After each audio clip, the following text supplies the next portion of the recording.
నాకు రిటర్న్స్ ఎక్కువ కావాలనుకున్నట్లయితే ఎక్కడైతే ఇంకా డెవలప్మెంట్ కాలేదో, ఎక్కడైతే డెవలప్మెంట్ అవ్వడానికి ఛాన్సెస్ ఎక్కువగా ఉన్నాయో అక్కడ ల్యాండ్ అనే లేదండి. Even you can go for flat, you can go for, ఎందుకంటే అక్కడ రేట్ తక్కువ ఉంటుంది.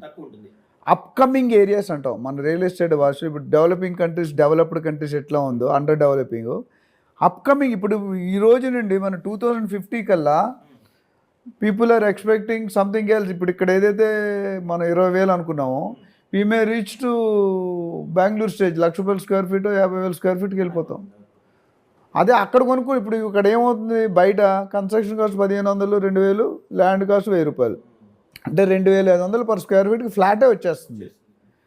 ఒక 10 సంవత్సరాల తర్వాత అది 25,000 అవుతుంది.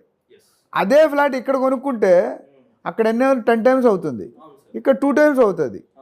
సో డెఫినెట్గా ఇన్వెస్ట్మెంట్ అనేది ఎక్కడ పెట్టుకున్నా కొద్దిగా సిటీకి దూరం అంటే మరి